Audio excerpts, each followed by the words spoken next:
What's up, guys? Welcome back to Right Side. Today, I want to talk about the parallels between what's going on in the United Kingdom and what's going to happen in the United States. For those of you who don't know, the United Kingdom has been experiencing significant protests and demonstrations against immigration. Now, multiple British figures have raised the alarm about this issue in the past, only to be labeled as racist and dismissed, like Nigel Farage. A new notable figure, however, has emerged in British culture, Tommy Robinson. Robinson has come into cultural relevance as a representation of the common man, the type of Englishman and woman who feel like their country is being invaded with no help of their government. This is very similar to how some in the United States view Donald Trump. Back in 2015, Trump made his campaign about immigration and about being anti-establishment. Immigration in the United Kingdom has exploded over the course of just past couple of years. While it's harder to immigrate into the United Kingdom than the United States physically, i.e. crossing a land border rather than a body of water, the United Kingdom's smaller population, roughly 70 million, combined with the country's smaller land footprint, multiplies the effect of immigration compared to a country like the United States, which has a population of about 345 million and a much larger land footprint. This creates an atmosphere prime for an explosive escalation with an issue like immigration. The fact that the United Kingdom has an historically strong culture doesn't help with this oil and water mix. The immigration crisis in the United States has been simmering for years, with a much larger influx of migrants in the UK. However, the sudden escalation of the issue in the UK, seemingly out of nowhere, serves as a stark warning. This is not a distant issue. It's right at our doorstep. This is not a distant issue. It's right at our doorstep. What's happening in the UK is a preview of what could possibly happen here in the United States as a matter of urgency. We should be taking what's happening in the United Kingdom as a stark warning. The UK and Keir Starmer are approaching a civil war or revolution. These migrants soak up federal resources, get services for free, exploding the crime rates, and destroying the future of the natives of the country.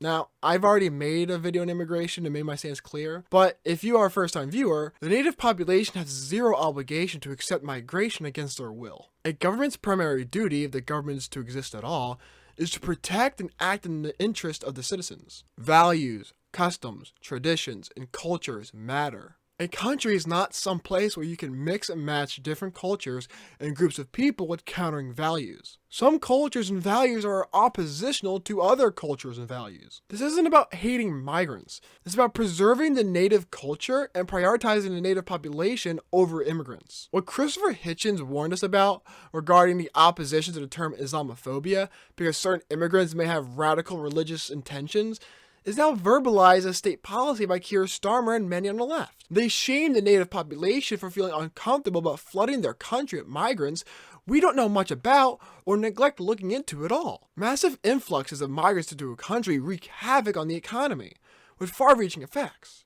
They can lower wages, raise prices, create housing shortages, and stress public services. In the UK, for instance, many citizens can't even schedule basic health service appointments, like dental appointments, due to the increased demand caused by the migrants. The resources given to migrants by the British government frequently surpass those given to the native poor, highlighting the economic strain caused by these immigrants. Not to mention all the services in the UK that are nationalized, these massive influxes of migrants put direct stress on the National Health Service.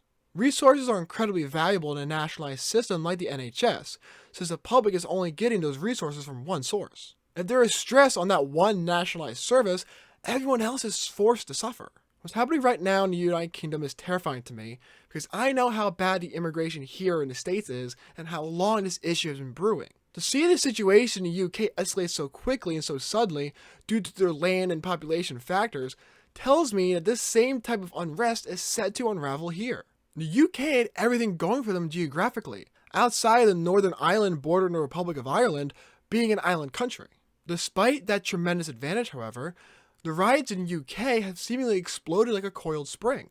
Our border with Mexico is a significant problem, but we have the land and the population to buy us more time relative to smaller countries that get hit harder faster. Another aspect of the US that delays the inevitable is our historical attitude towards immigration being the melting pot. Unlike the UK, which has a much stronger ethnocentric nationalistic culture, the US has always been considered, among the native domestic population, an open space to immigrants and other cultures. This openness to multiculturalism, while simultaneously accelerating the damage, staves off the unrest against the invasion. This video is shorter than others, but the message is vital nonetheless. This issue is very simple. and the UK is showing us what the breaking point looks like. A nation is only as strong as its people are unified. This is why civil wars create new countries. A nation must have a central culture that the citizens can identify with. Training generations to hate their history may make the teacher feel good about being morally superior to their ancestors, but the students become fanatical about correcting the nation's sins. The students work to position themselves as not just better than their ancestors, but also try and forecast what they believe will be morally celebrated by future generations. Being nice makes you vulnerable to being taken advantage of. Some cultures are good, and other cultures are bad, horrific, and downright evil. The British people are patriotically fighting back for the soul of their nation, and if we don't heed their warnings, we need to be prepared to do the same. I hope you enjoyed the video.